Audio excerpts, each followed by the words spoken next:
Então vamos lá, gente.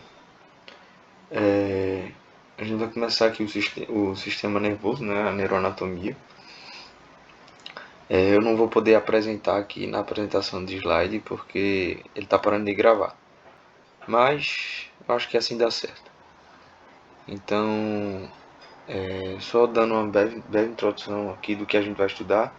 Esse módulo do terceiro período, na verdade, a gente não estuda uma neuroanatomia funcional, apesar do professor Ademar gostar de sempre estar correlacionando com a função de cada estrutura e tal.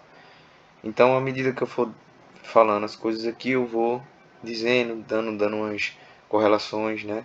Tanto clínicas quanto funcionais, para que você não fique só na questão estrutural em si. Mas, se fosse pegar o pé da letra, o nosso módulo seria apenas estrutural. É apenas reconhecimento, né, do sistema nervoso central, do sistema nervoso completo, né? Das estruturas que o compõem, né? Para mais para frente, acho que no quinto período, rever, né, e aprofundar na questão da função de cada estrutura e por aí vai, certo? Então vamos começar aqui. A nossa primeira aula é de medula e da arquitetura homofuncional do sistema nervoso, certo? Então, isso aqui é uma breve introdução das divisões e como o sistema nervoso ele realmente começa a sua arquitetura, certo? Então vamos lá. Para começar, né, eu gostaria de trazer aqui as propriedades protoplasmáticas, né? Primeiro, né, é bom dizer, né, que os seres vivos eles devem continuamente se ajustar ao meio ambiente para poder sobreviver, né? E aí essas três propriedades elas são importantíssimas para a sobrevivência. Quais são elas, né? São a irritabilidade, que é a propriedade de ser sensível a um estímulo. Então ela vai permitir que o indivíduo ela detecte, né, as modificações no meio ambiente. A condutibilidade, que vai ser um impulso conduzido através do protoplasma, que vai determinar uma resposta. E a contrariedade, que é a resposta de encontramento em virtude de um impulso. Então, ou seja, essas três propriedades protoplasmáticas são os que determinam as reações dos indivíduos às modificações do meio ambiente, né? Então, a irritabilidade ela vai perceber alguma alteração no meio ambiente. A condutibilidade ela vai fazer com que esse impulso seja conduzido através do protoplasma. E a contrariedade vai dar uma resposta a esse estímulo inicial, né, que foi captado pela irritabilidade, que dá o nome de irritabilidade, certo?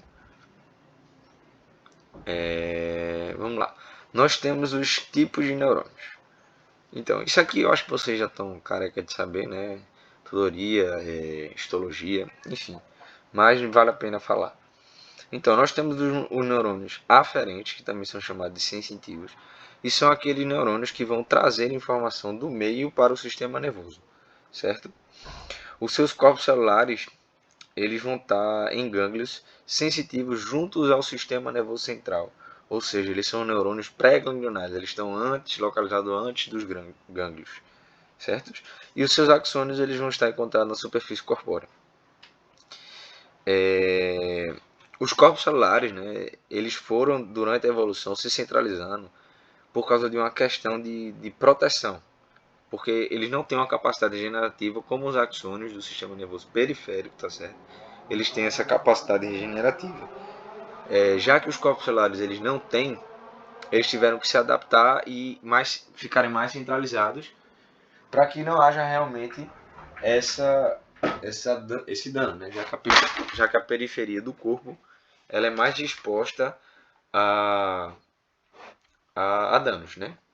Enfim, vamos lá. Vamos ter os eferentes, que também são chamados de motores, né? Que são aqueles que vão conduzir um impulso nervoso ao órgão efetor, músculo, seja ele liso, cardíaco, estriado cardíaco, estriado esquelético, certo? E glândula. E vamos ter esses neurônios, né? A localização dos seus corpos celulares, desses neurônios aferentes, vão ser diferentes. Aqueles que inervam o músculo esquelético, eles estão localizados no sistema nervoso central, certo? Ou seja, os corpos celulares dos neurônios do músculo bíceps braquial, ele está localizado no sistema nervoso central, certo? Os neurônios que inervam o músculo liso, músculo estriado cardíaco e glândulas, os seus neurônios, eles estão nos gânglios do sistema nervoso periférico. São os neurônios pós-ganglionários, certo? Beleza. E por último, nós vamos ter os associativos, né, que vão ter como função integrar as informações motoras e sensitivas, né? E esse corpo de neurônios sempre vai estar localizado no sistema nervoso central. Esse neurônio associativo, um exemplo dele, né? Eu acho que vocês já ouviram falar em ensino médio ou até mesmo durante o curso, que é aquele neurônio que fica, por exemplo, na medula e ele associa um neurônio aferente a um neurônio eferente. Quando a gente tem aquele arco reflexo, lembra que não vai para nível cortical, ele permanece a nível medular, né? Ou seja, a gente encosta um dedo na panela quente, certo? Um neurônio aferente, uma terminação nervosa aferente, ela vai detectar a alteração de temperatura, né? Vai levar essa informação para a medula, vai chegar lá pela raiz dorsal da medula, certo? Chegando, vai transmitir essa informação para o neurônio associativo, esse neurônio associativo transmite para o neurônio eferente, que vai levar essa informação de volta para os músculos do dedo, para que a gente consiga retirar esse dedo. Isso acontece em centésimos de segundo, milésimos de segundo, para que não haja dano tecidual, né? Para a gente consiga retirar esse dedo antes que haja um dano, ou antes que esse dano seja gravado. Certo? Isso é a nível medular, não é a nível cortical. Então a gente não pensa para fazer esse movimento, a gente só tira. Então vamos lá, nós vamos ter a questão da formação do sistema nervoso. É só uma introduçãozinha. Aldemar gosta bastante dessa questão embriológica, né? Se eu não me engano, ele é mestre em embriologia. E ele gosta de fazer essas correlações, inclusive nas minhas provas ele colocou uma questão sobre.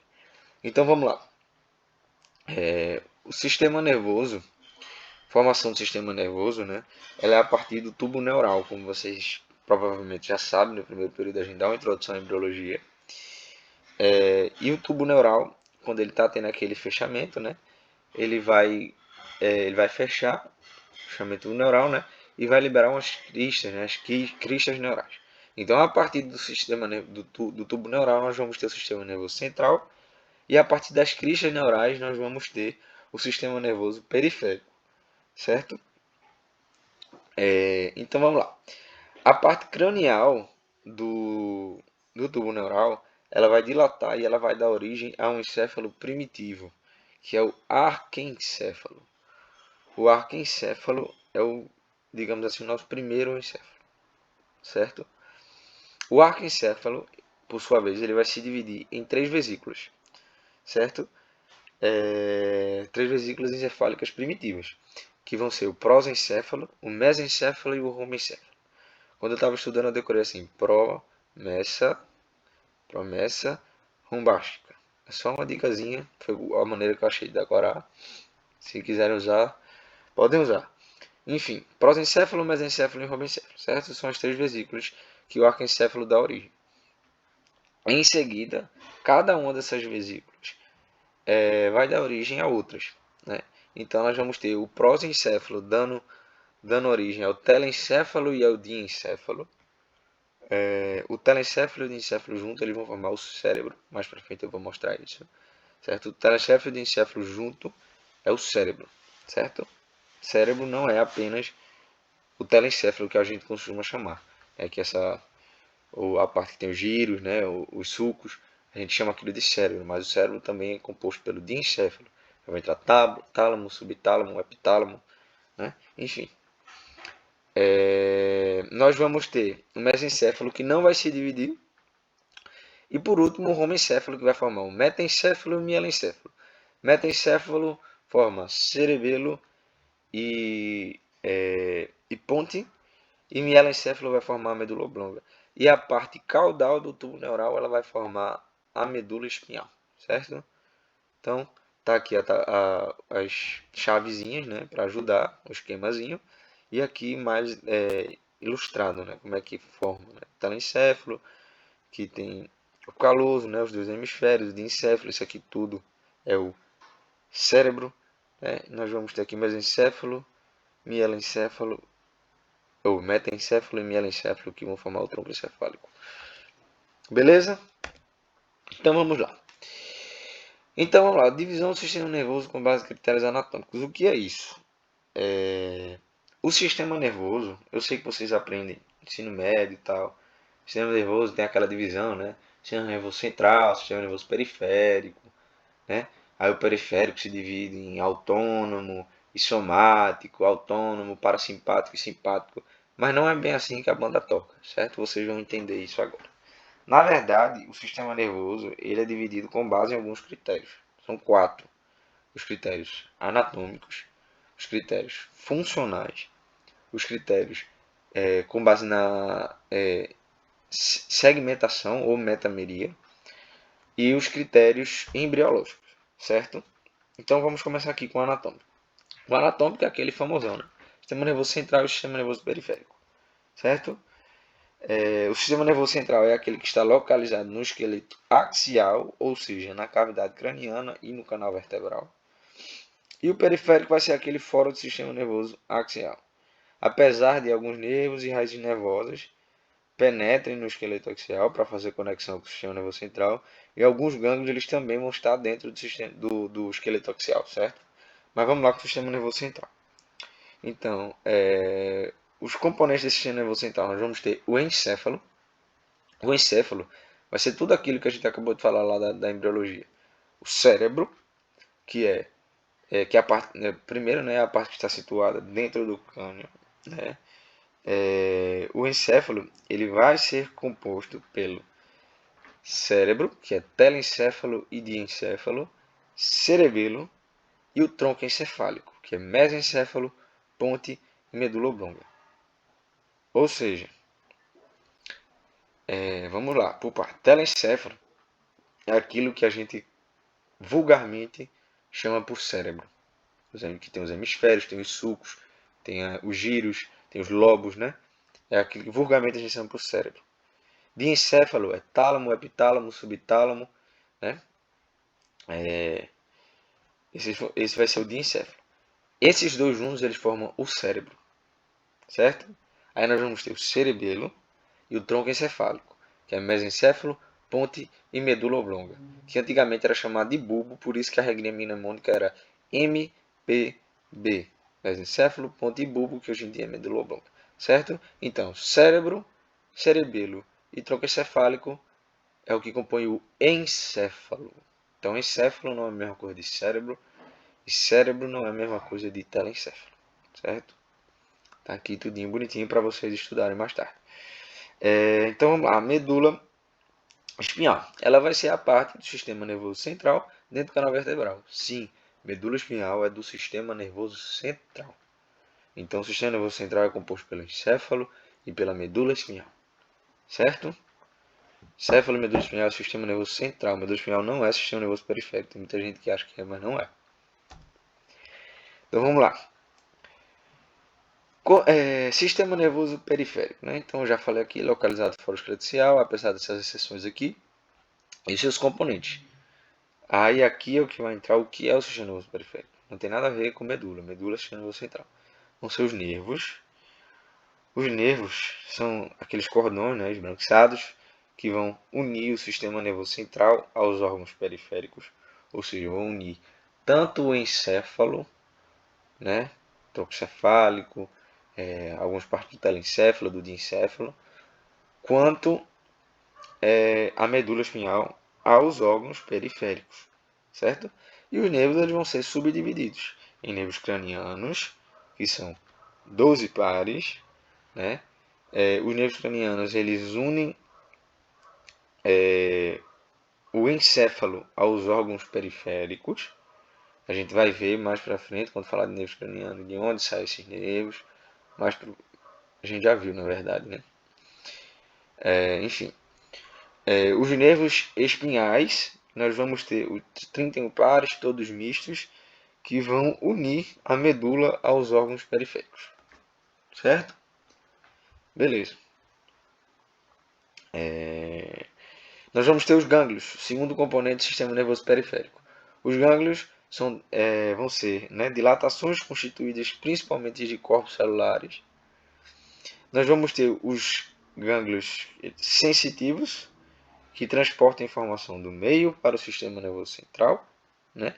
E motores viscerais, que são aqueles que vão transportar informação do sistema nervoso central para as vísceras. Beleza? Ah, porque não tem gânglio motor somático? Porque os nervos cranianos, que são os que controlam os músculos, porque não tem gânglio. Perdão, eu confundi aqui. Enfim, não tem gânglio. Os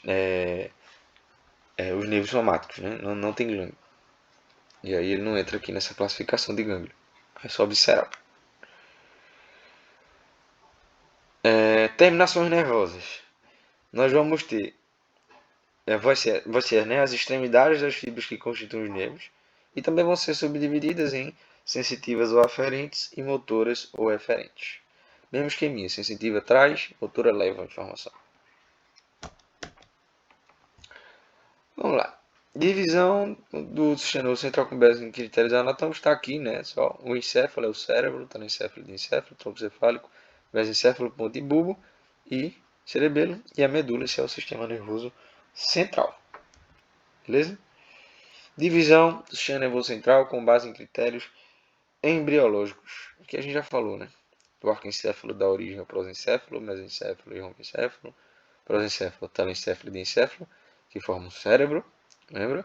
Mesencéfalo permanece mesencéfalo, rombencéfalo, metencéfalo e mielencéfalo. Metencéfalo vai formar o cerebelo e a ponte, mielencéfalo vai formar o bulbo, que é a medula oblonga. Hoje em dia não fala mais bulbo, tá? Beleza? Então vamos para a divisão do sistema nervoso com base em critérios funcionais. Presta bastante atenção aqui, porque é aqui que a galera se confunde por causa do ensino médio, certo? Então vamos lá. O sistema nervoso, né, nos critérios funcionais, ele vai ser dividido em sistema nervoso somático e sistema nervoso visceral. Certo? Então vamos começar pelo somático. O somático, ele também pode ser chamado da vida de relação. Por quê? Vocês vão entender agora. Porque ele vai relacionar o organismo com o meio, certo? Ele possui componentes tanto aferentes quanto eferentes. Vamos falar de cada um deles. O componente aferente é aquele que vai conduzir aos centros nervosos impulsos que são originados nos receptores periféricos. Ele vai ter a função de informar ao sistema nervoso o que se passa no meio ambiente. Então eu tenho um receptor, um termorreceptor, né? É aquele receptor que vai informar o sistema nervoso central a temperatura, né? Está quente, está frio, está uma temperatura ambiente agradável, né? Vai informar o sistema nervoso central.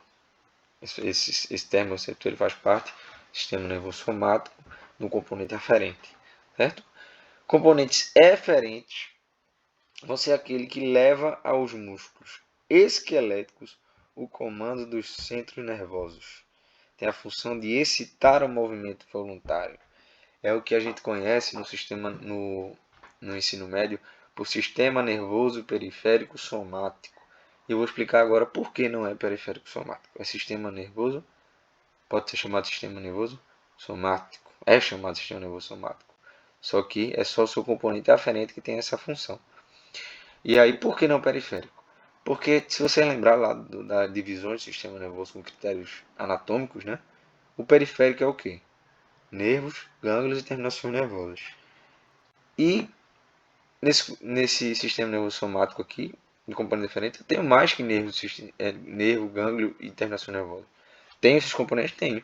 Mas eu não preciso do sistema nervoso central, ou seja, eu não preciso da medula, eu não preciso dos centros corticais para fazer essa integração, né, para fazer com que haja esse movimento voluntário, porque o meu nervo, meu gânglio e minha terminação nervosa, ela não vai fazer com que eu mova meu músculo reto femoral.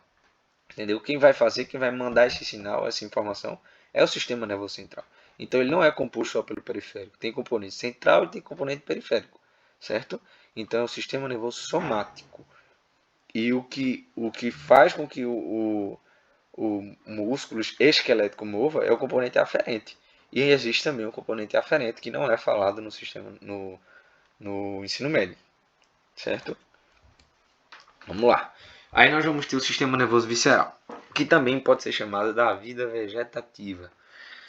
Ele relaciona-se, né, com a inervação e controle das estruturas viscerais, né? Ou seja, ele trabalha na manutenção da constância interna. Então ele vai avisar, né, o que está acontecendo internamente no nosso corpo para o nosso sistema nervoso central, para que a gente possa tomar alguma atitude, para que ele tome alguma atitude, né? E também vai ter dois componentes. O componente aferente, que é aquele que vai sair lá que vai conduzir os impulsos nervosos, né, que são originados nos vísceroceptores, que são esses receptores que estão localizados na parede das vísceras, né? E vai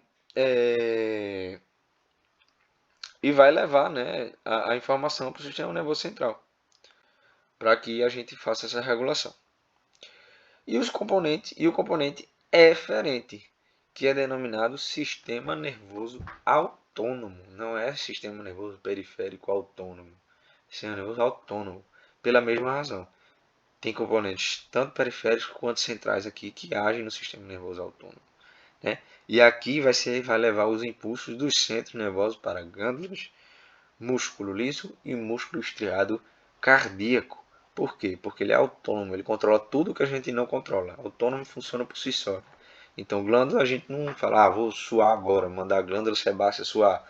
Músculo liso, a gente não controla nosso peristatismo esofágico.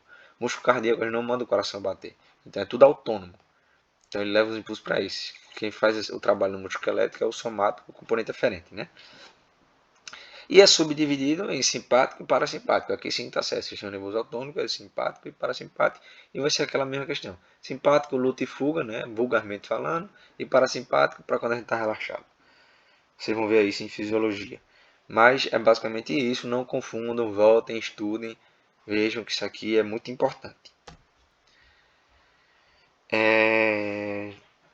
Vamos lá. Então tá aí os critérios de funcional, né? A tabelinha para vocês. Tudo bonitinho aqui para facilitar. Eu sugiro que vocês copiem essa tabela e vão colocando anotações aqui, puxando setas e tal. Fica bem interessante e fácil de entender, certo? E, por último, nós vamos ter a divisão do sistema nervoso central com base na segmentação ou metameria, certo? Então, o sistema nervoso central ele se divide em sistema nervoso segmentar e suprassegmentar, com base na metameria, certo? Essa segmentação do sistema nervoso, né, ela é evidenciada pela conexão com os nervos. E essa divisão ela põe em evidência, né, a questão das semelhanças estruturais e funcionais entre a medula e o tronco encefálico em oposição ao cérebro e ao cerebelo. Certo? Ela deixa bem claro que a medula e o tronco encefálico, né, mesencéfalo, ponte e medula oblonga, têm funções semelhantes. Lembra lá que os nervos cranianos, menos o olfatório e o óptico, saem do tronco encefálico, né? Então, ela deixa bem claro que essas estruturas têm funções semelhantes, assim como o telencéfalo e o cérebro, na verdade, e o cerebelo. Vamos lá. Sistema nervoso segmentar. Ele pertence, na verdade, pertence a ele, né? O sistema nervoso periférico e algumas partes do sistema nervoso central que se relacionam, né, com os nervos típicos, ou seja, a medula espinhal e o tronco cefálico, certo? Os órgãos desse sistema não possuem córtex, né? A substância cinzenta dele está localizada dentro da medula branca, pode estar localizada, né, que é o caso da medula. A substância cinzenta da medula é dentro, né, formando aquela borboleta famosa. Substância branca é fora. A gente vai ver isso em medula, que tem os funículos, fascículos, né? E nós vamos ter sim, o seu funcionamento ele é subordinado ao suprassegmentar, né? Então, o suprassegmentar controla o segmentar. E o sistema nervoso suprassegmentar vai ser composto por cérebro, ou seja, telencéfalo e diencéfalo, e cerebelo. E são os órgãos que possuem córtex, né, que é aquela camada fina de substância cinzenta na periferia.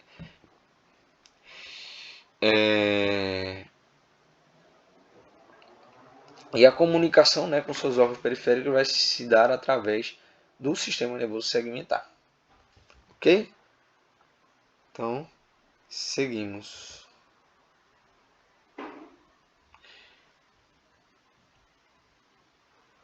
Já botei esse aqui, né? Vamos lá. Pronto. Aí aqui eu coloquei umas nomenclaturazinhas, mas é mais para vocês darem uma olhada. Eu não vou entrar em detalhes aqui, certo? Mas é só para vocês anotarem uns nomes importantes para a gente fazer o estudo do sistema nervoso, certo? Substância cinzenta, substância branca, núcleo, formação reticular, córtex, enfim, tratos, fascículos, lamnístico, funículo, degustação, enfim. São nomes que vão aparecer bastante e que é importante vocês dominarem para que a gente continue, certo? No estudo aí do sistema nervoso, beleza? E aí a gente ainda tem medula nessa primeira aula, ok?